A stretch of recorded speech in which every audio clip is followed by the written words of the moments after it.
5:301. So I'm going to go ahead and get started. I want to say thank you to everyone for joining today.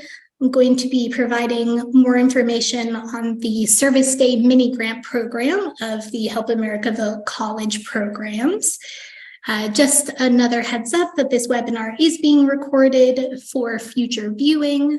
So just keep that in mind if you do decide to ask a question. And it will also be posted on the EAC website if you would like to refer back to it or maybe share it with some colleagues who weren't able to join today. We will also be recording any questions that are asked during this webinar to add to our Q&A document that's posted on the EAC website, also for others to be able to review. So make sure you're not sharing any information that you wouldn't want posted publicly. And let's get started. So today's presentation, we're going to be focusing on the application form and the application submission process for the Service Day mini grant program.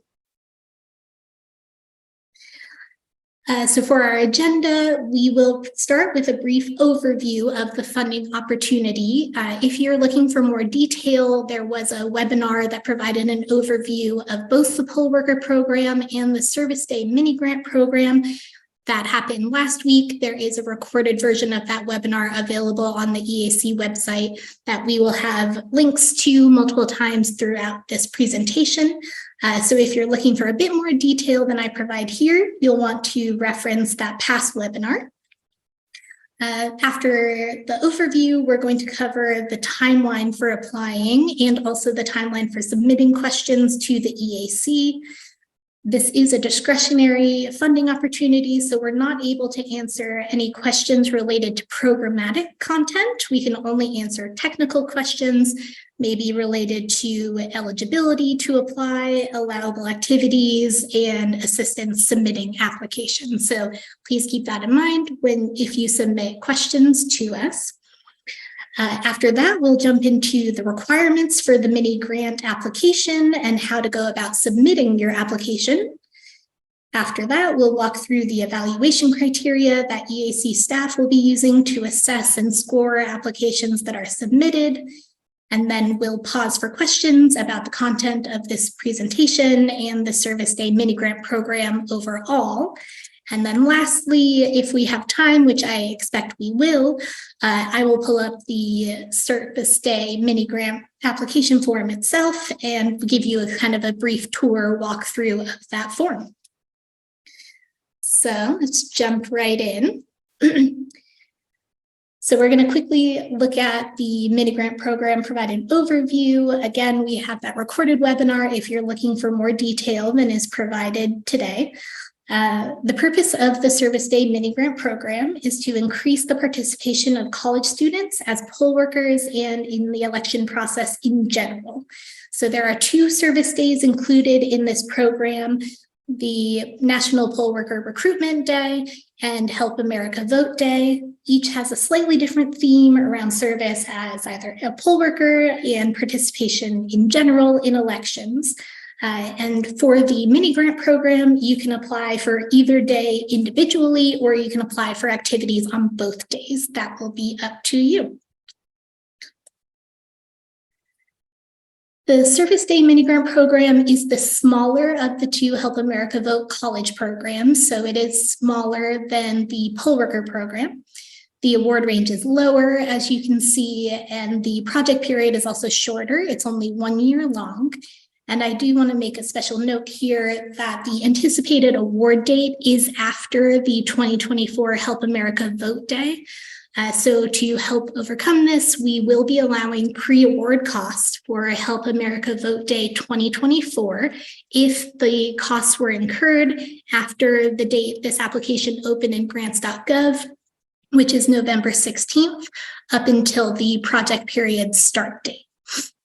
And there is a 10% required match. This can be met either through a cash match or an in-kind match.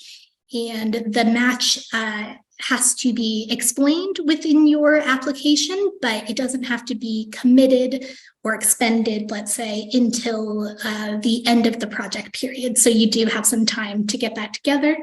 And here at the bottom is a link where you can find that recorded webinar, just nice and handy for you. So a bit more about the timeline. The application period did open in mid-November and it will close on December 18th. So we're giving you about a month. For those of you who are in other time zones, I want to draw your attention that the 11:59 deadline is Eastern time. So make sure you're adjusting accordingly if you are not located in Eastern time. And the Service Day mini grant application needs to be submitted by email to that email you see there, havcp@eac.gov. If you submit an application through grants.gov, that application will not be eligible. It does not have the required application form, and we will have to automatically reject that application without consideration of the contents. So just be very sure that you're following the application submission instructions that are included in this webinar, in the application resources, as well as in the application form itself. So hopefully it should be pretty easy to make sure you submit everything correctly. If you do have additional questions after today's webinar, you can submit those questions to that email again, havcp@eac.gov. But before sending in a question, we are going to ask that you review the most recent Q&A document posted on the EAC Help America Vote College Program website to see if someone has already asked that question and that question has already been answered. And we are periodically updating that document on the website with new questions and new answers. So make sure that you take a look at the most recent version that's going to be posted on the website, because there might be a new answer compared to when you first downloaded the document that might be pertinent. And I also want to note that the final deadline to submit questions to be answered in the Q&A document is December 13th at 5 p.m. Again, that's Eastern time. And our final webinar for the Help America Vote college programs will be technical assistance. We'll be hosting an open office hour that anyone can log on to ask us questions live. We won't have any pre-designed content. And if you are interested in attending those office hours, you can go ahead and email that havcp@eac.gov, and we can send you the login information. So I'm going to pause here quickly before we move on to the application requirements, just to see if we have any questions.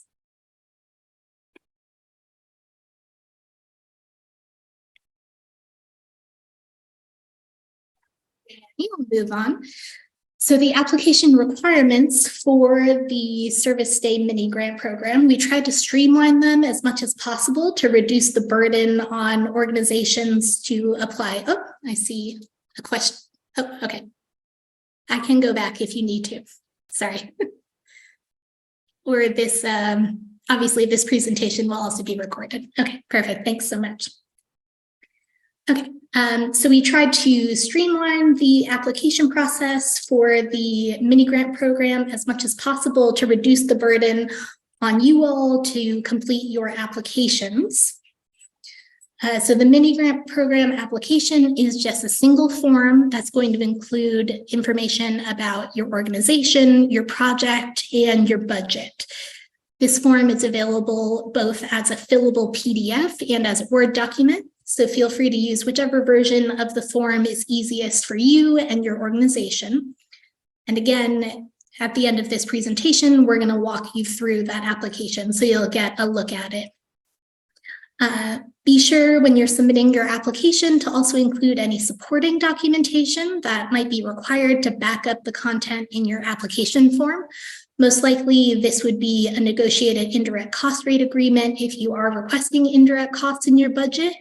But if the name of the applicant, so the name of your organization looks a little bit different than the legal entity who might be registered for the UEI or the indirect cost rate, then it might be a good idea to submit a letter of support or a letter of acknowledgement from that legal entity, just letting us know that the application has been approved. So the application form and all of the other application resources are posted both on grants.gov and on the EAC website as well. For preparing your application, I do want to draw your attention to the application kit and the multiple appendices to the application kit that again are posted on the website and are posted on grants.gov. These are going to contain the most detail on the eligible entities to apply, the allowable activities, the scoring rubric we're going to be using, and also what to expect during the application review process. So the mini grant application form itself, it has 5 sections. And the application form, as I said, it's going to take a look at your organization, the populations your organization serves, the service day project you're proposing, and the budget you're requesting to complete those activities. And then the final section is going to be a brief review of your organization's financial capabilities. For this section, if you're not sure about any of the questions or any of your answers, be sure to get accurate information from the correct individual or individuals within your organization. This information about your financial capabilities and your financial management is going to be really critical for the EAC as we're doing our pre-award assessments, and also to help us know what type of trainings and monitorings we might want to do later down the road after award. So you can see over here on the right, we have a preview of the form and what it looks like. Again, you can see it as a Word document or as a fillable PDF. So those will look slightly different, but the content is the same. And then I want to note that within the application form, if you see any items that have an asterisk, that indicates that there's additional guidance or directions about that item at the end of the application form. So we'll take a look at that in more detail in a little bit as well. So I'll pause here again to see if there are any questions.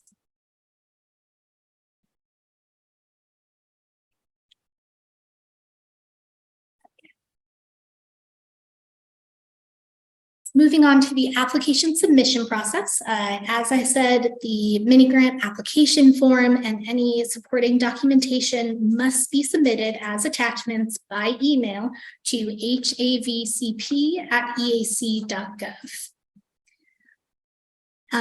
If you submit your application through grants.gov, again, that will not be considered an eligible application and we will have to reject it. So again, please make sure that you read through the application documents because it has really clear instructions about how to apply.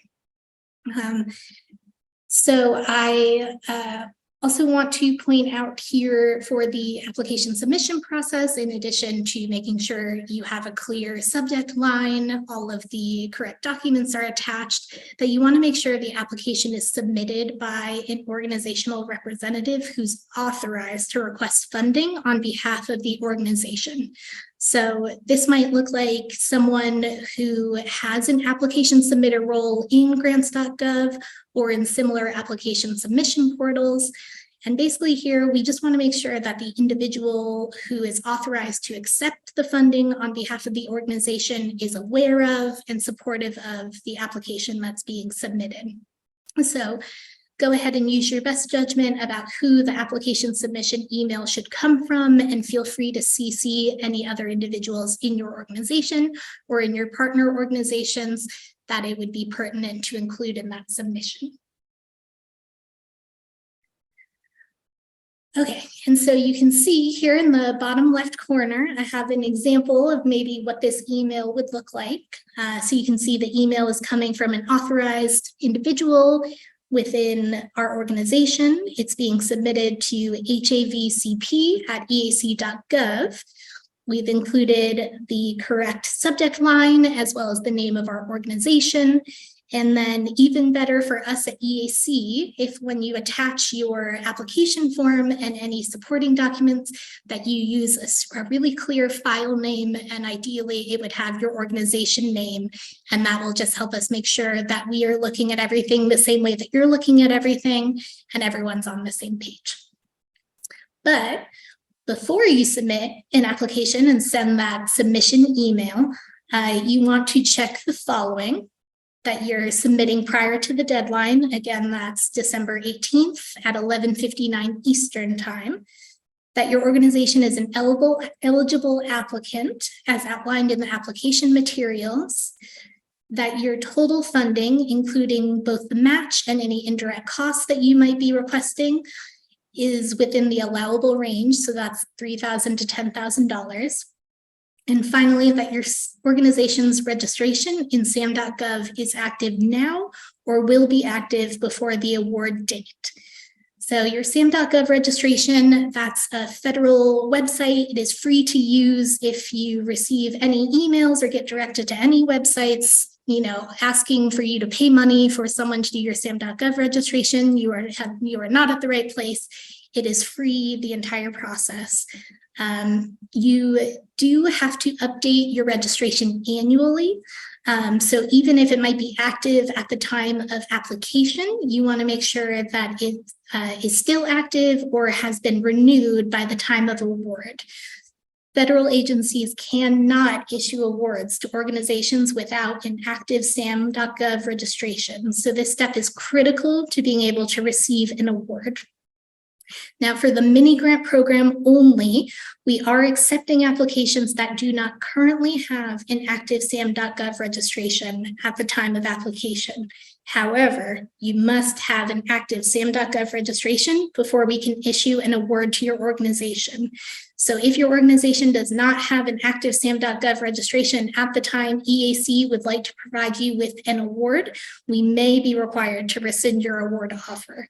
So we really want to make sure that our SAM.gov registration will be squared away 100%, by the beginning of next year, when EAC is going to be looking at sending out those award notices. So the next section is going to be evaluation criteria. So I do want to pause again and just see if we have any questions about the application form, the application submission, application checklist, any of the content we've gone over so far.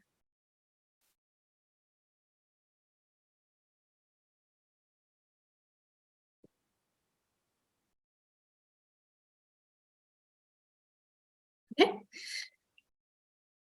And not seeing any, I will move into the evaluation criteria. So Service Day Mini Grant Program applications are eligible for a total of 30 points. The overarching goal of the Service Day Mini Grant Program is to reach organizations who have not interacted with the EAC before, or organizations serving communities with historically higher barriers to election participation. And you can see this goal is reflected in our scoring rubric. So there are 30 total available points that are split between 3 categories: organizational characteristics, program design and strategy, and then budget and cost effectiveness. So we are going to go over each of those 3 categories in a bit more detail, and we'll start right now with the organizational characteristics. So you can see that out of the total 30 points available, 20 of them will come from your organizational characteristics. So the first of these 3 sort of subcategories within organizational characteristics, and the largest point criterion, is whether your organization has received EAC funding in the past. And this is a binary scoring criteria. You'll either receive all 10 points if you haven't received EAC funding in the past, and you'll receive 0 points if you have received funding in the past. The next criteria within organizational characteristics is whether your organization serves a community or communities that could be considered areas of persistent poverty and or historically disadvantaged communities. So the EAC doesn't have any maps or specific boundaries for these categories. So we're asking you to use your best judgment here. If you're really not sure about how to answer this question, there are other federal agencies that do have some more concrete guidance. But what we are going to be evaluating you on for this criteria is going to be based on that brief narrative that follows this question, where you can explain to us how and why you feel that your organization does serve these categories. And so again, this is a binary scoring category. You will either get all 5 points or you will get 0 points.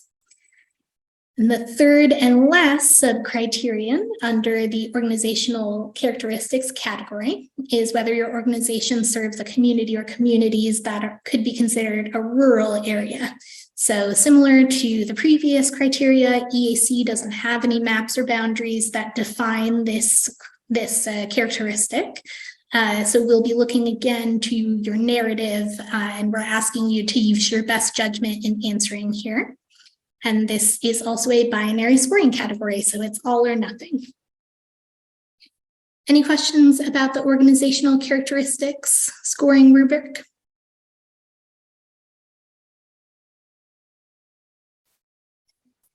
Detail on this category and all 3 of the scoring categories is included in the scoring rubric, which is also named Appendix C.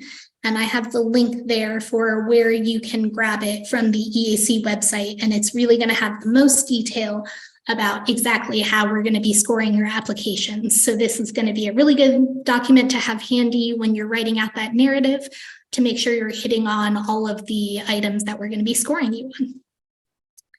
So moving on to program design and strategy.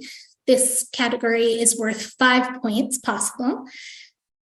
The program design and strategy category only has 1 scoring criterion, and that's on a scale. So scoring on this element will be based on how clearly and completely you address all of the elements requested in the narrative section.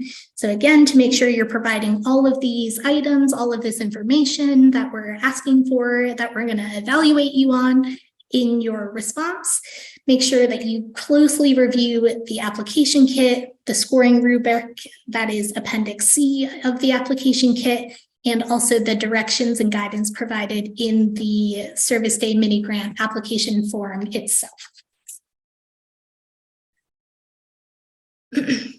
We will be assessing your 1 required performance measure for the Service Day mini grant program within this category, the program design and strategy category.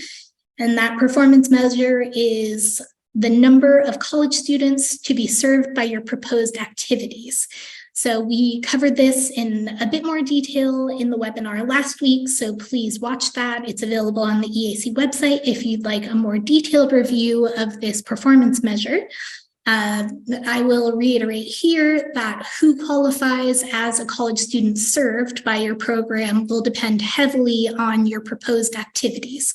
So if you are proposing to table on Help America Vote Day, this number could be the anticipated number of visitors to your table. If you're going to be hosting public events or workshops in conjunction with either or both of the service days, this might be the anticipated number of attendees to those presentations.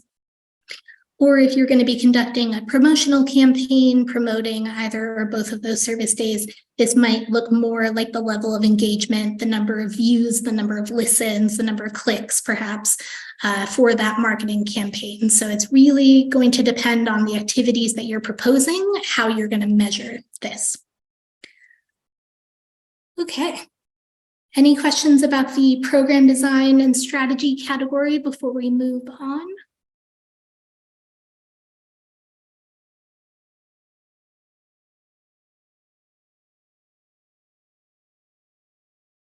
Third and final category in the evaluation criteria will be the budget and cost effectiveness category, which is also worth up to a potential 5 points.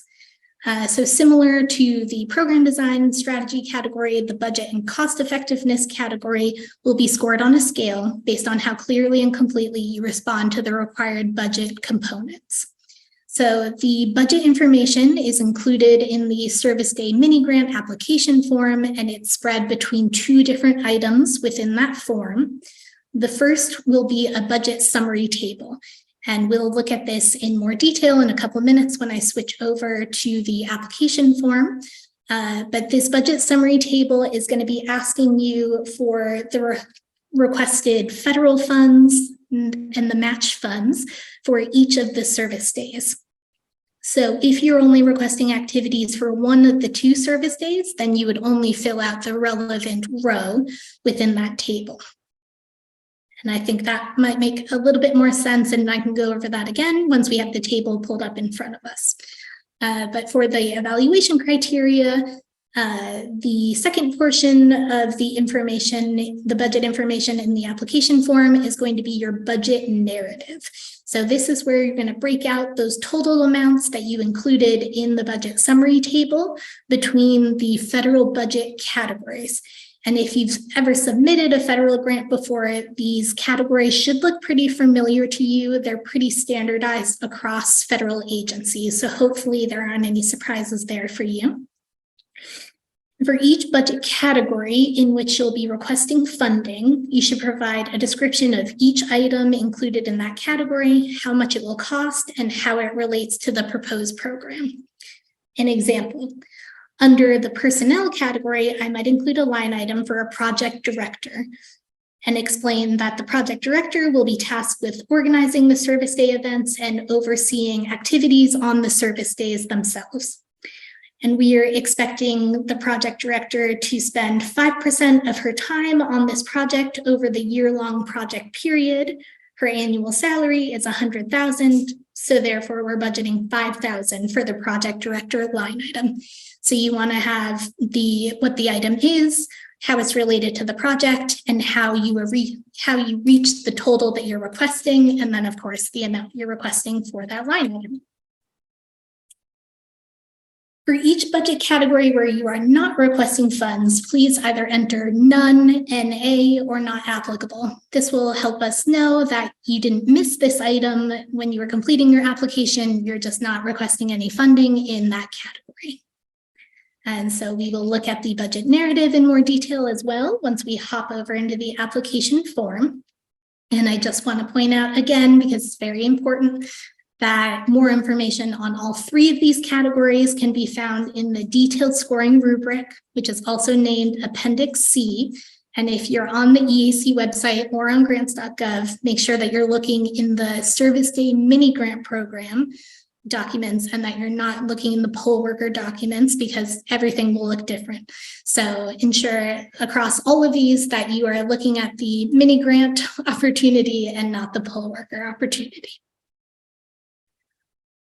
Okay, so here I will pause. Do we have any questions about the entire presentation or other content? Maybe if you've taken a look at the application and you have some technical questions you'd like to ask right now, shoot away, and then we will hop over into the application form itself.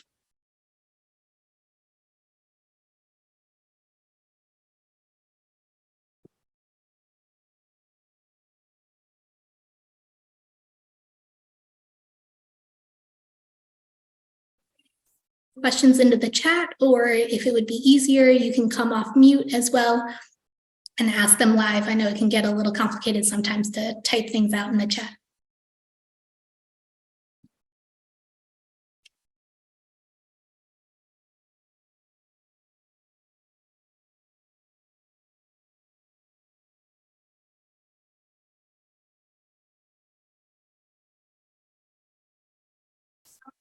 I think so far, I'll go ahead and move over to the application form. Okay. So this is the application form for the Service Day Mini Grant Program. Again, you want to make sure that you have the Service Day Mini Grant Program application and not the Poll Worker Grant Program application. You'll see that in the title, and you will also, on the mini grant application, you will see this disclaimer in all caps at the top. explaining that this application is only for the Service Day Mini Grant Program and can't be used to request funding for any poll worker activities. So that should be a good indication that you're in the right form. As I said, we have the application instructions right here for you.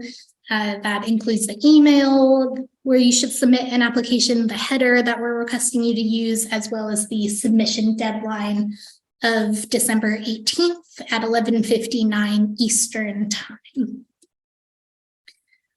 So you'll see the 5 different sections that we talked about a little bit earlier. So I'll scroll down, try not to go too fast.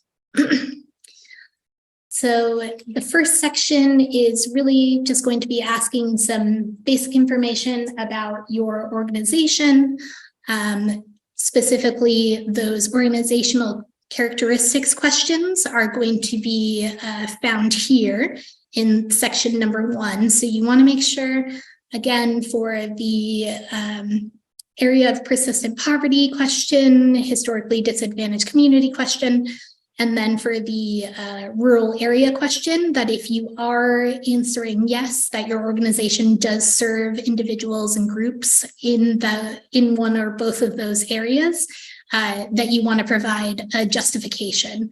Explain to us, how you're serving those communities. Obviously, don't get into any detail that would violate, any sort of private information, but do make sure that you give us something to work off of so that we can confirm that we agree that your organization qualifies for those points. And before we jump to the next section, I do want to note, as I said before, that if an element has an asterisk next to it, that is an indication that there's additional guidance at the end of this application form that will help you make sure that you are answering that fully and correctly and with the intent of EAC for putting that question, on the application form. Okay. So moving down, we're going to ask you for 2 different contacts. So the primary point of contact, you want this to be a person that is going to respond to emails from EAC, whether it's follow-up questions, we need more information, or it may be, hey, we're getting ready to provide you with an award and we want to make sure that you all are expecting it. Then you'll have the certifying official, and this is going to be the individual who will be responsible for actually accepting the award. So you want this to be someone who is authorized to agree to the terms and conditions of both the Help America Vote Act, where this funding came from, and the EAC specific terms and conditions. So this might be someone who answers their email a little bit less frequently, but we do want to make sure we have the name of the correct individual so that if we are getting a signed contract back, we can verify that it is the same person from the application. Okay. The second section is going to be an overview of your program and then a little bit more about historically underrepresented groups. Perfect. Okay. Thanks, Heather. So we're going to be asking, again, we see this asterisk, so there is additional information at the end, but basically just, are you asking for funds for both of the dates or just one of the 2? So this will look a little bit different in the fillable PDF. You'll have radio buttons that you can select, but the content, again, is going to be the same. So then we have the number of college students that you're going to serve with your activities. Like we talked about, this is going to look different depending on what activities your organization is proposing. But I do want to make sure, I know we have some colleges represented, that this is asking for how many students will be directly served by the program, and it's not asking for your overall student body size. We have the budget overview really quickly. So the total amount requested, what the match is, the minimum amount of the match is 10%, but you can commit more than 10% if you would like to. an executive summary. So this is going to be your elevator pitch. Just at a glance, what are you trying to do and what activities are you doing to support that goal? And here, I want to note with this question, will your organization engage historically underrepresented groups as defined by the federal government through your proposed program? So this is different than the earlier question about whether your organization overall serves historically disadvantaged groups.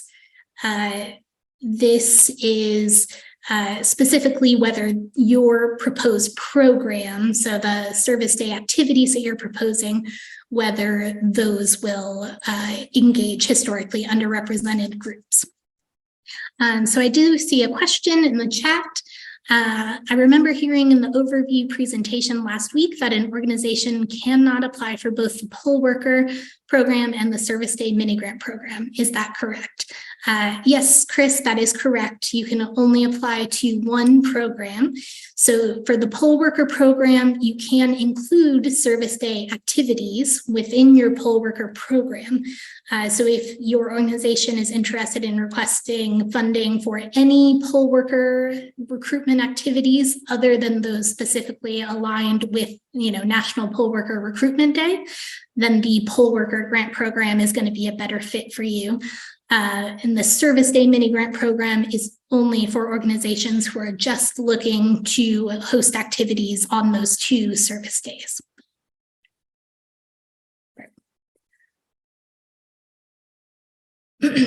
So this section 3, the narrative, this is where we're going to be looking for a lot of that information in the program design and strategy category.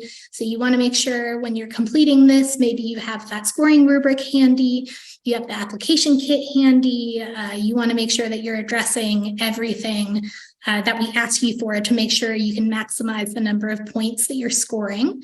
And again, we have an asterisk here under the narrative. So there is additional information about what information would be pertinent to include at the end of the application form.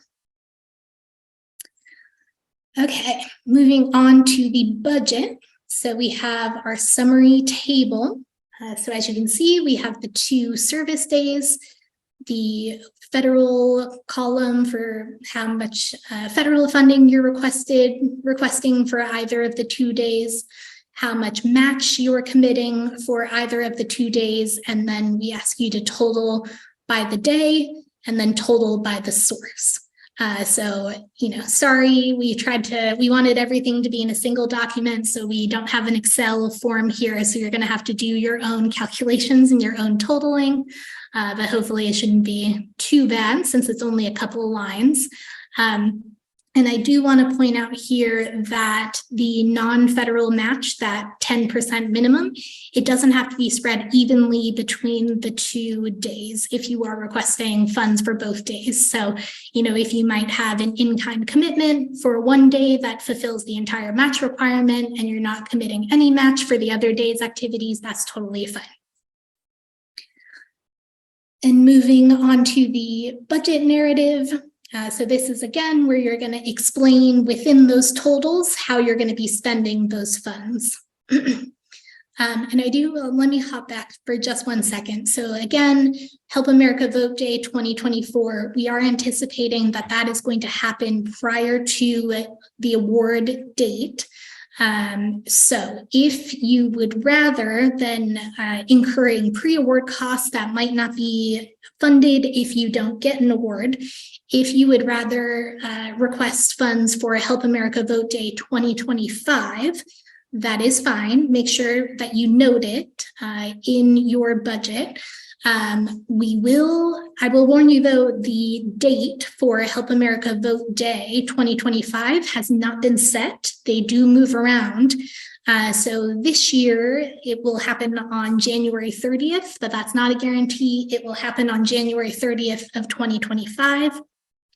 So if it's happening even a day later than January 30th, you will be beyond the 1-year project period if it starts on February 24th or February 1st of 2024. Sorry about that. So you can, of course, request funds for Help America Vote Day 2025, but there is a bit of risk there that it might end up being scheduled after the end of your project period. So keep that in mind. And if you are requesting funds for Help America Vote Day 2025, make sure to note that clearly in your project narrative and in your budget narrative. So within the budget narrative, we have those federal budget categories I talked about. So this is where, just break it down for us. It doesn't have to be, a huge paragraph for each line item. Just tell us what the item will be, how it relates to your proposed program, how much you think it's going to cost, and how you got to that cost that you're saying that you're proposing. So we have all of the different categories. If you have something that just doesn't fit in any of these categories, there is an other category where you can include expenses that you just can't fit anywhere else. Just make sure you provide us with a lot of detail about those so that we can make sure we're understanding what you're proposing. And then here we have, if you're requesting indirect costs, and just remember that if you do request indirect costs, that those will come out of the $10,000 cap that you're allowed to request. So keep that in mind. It might reduce the amount of programmatic funds that you can request. And the last section is, again, that financial capability overview. This is going to be the exact same as the poll worker application form if you joined us at 2 p.m. So here is where we're going to be checking essentially your financial management capabilities, assessing your strengths, maybe some weaknesses. And if you are not sure about these, remember, go find someone and ask them and get the answers from someone who is sure about them. We are going to be using this information for pre-award risk assessments to develop our training and monitoring programs. So we really need these to be accurate to make positive assessments.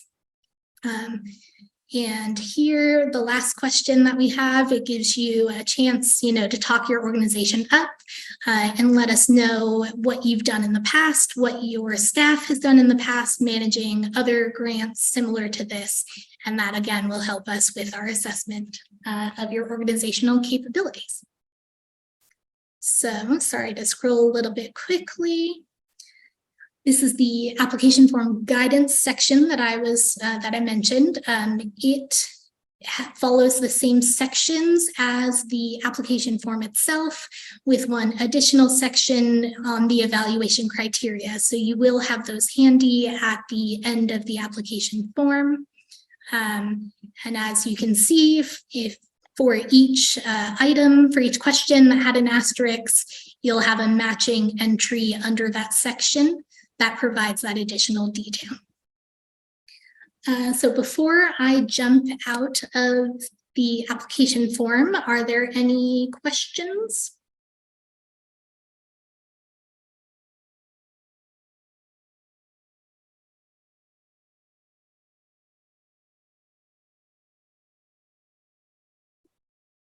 Hearing any, let me jump back to our presentation. Okay, so thank you so much for joining. We appreciate your interest in the Help America Vote programs, in the mini grant program specifically. We will have our next webinar will be some office hours for technical assistance. That's going to be December 14th, starting at 2 p.m. Eastern. There was a bit of a mix-up on the time, so if you have already reached out to us to register for that program, you might have seen that the start time was listed as 10 a.m. That link that you have to join does still work for the 2 p.m. time, and that is correct. So we will be starting at 2 p.m., not at 10 a.m., just in case you were part of that mix-up. I want to point out here again, we have the website where you can access all of the application resources. That's also where you can access the Q&A document to see the most updated questions and responses. And then we have that HAVCP@eac.gov email listed here too. That's where you can send any additional questions that you want added to the Q&A document. And that's also where you would email to register for the technical assistance office hours coming up in mid-December. So I see a question in the chat. Can you provide any examples of allowable activities? I can briefly speak to that. I will point you to the webinar that was conducted last week that provided an overview of both the poll worker program and the mini grant program. It's going to have more detail about the allowable types of activities. But just briefly, it might be tabling. So maybe you put tables up and you're, bringing in put tables up on campus and you're trying to engage students, talk to them about becoming a poll worker, or Help America Vote Day. Maybe talk to them about the voting process. Just noting, like we did in last week's webinar, that voter registration and get out the vote activities cannot be included under this program. So those would need to be funded separately. But if you were performing voter education from that table, that would be an allowable activity. It could also look at maybe you're going to be hosting presentations, bring in, the local election office, and they can talk to college students about how to become poll workers, what the experience is, what compensation, what incentives there might be. That might also be an allowable activity. And you could also look at promotional campaigns, maybe social media, radio commercials, advertising those 2 days and the meaning of each of the service days, and trying to get students involved. For example, if you have a presentation or a webinar, you'll be tabling, letting them know that you'll be there and they can come for more information.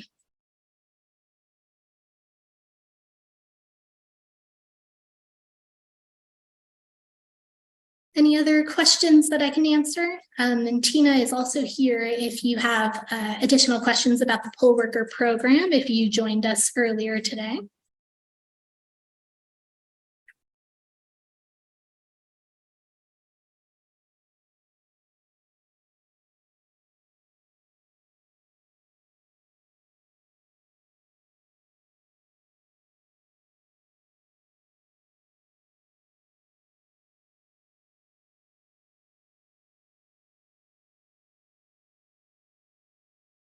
Okay. I'm not hearing any. I will stay on and Tina will stay on for a few more minutes, just in case any questions do pop up. But again, I just want to thank you so much for coming and for your interest in the program. And we're looking forward to seeing your applications. Have a great rest of your day.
We're going to go ahead and hop off. Again, thank you so much for joining.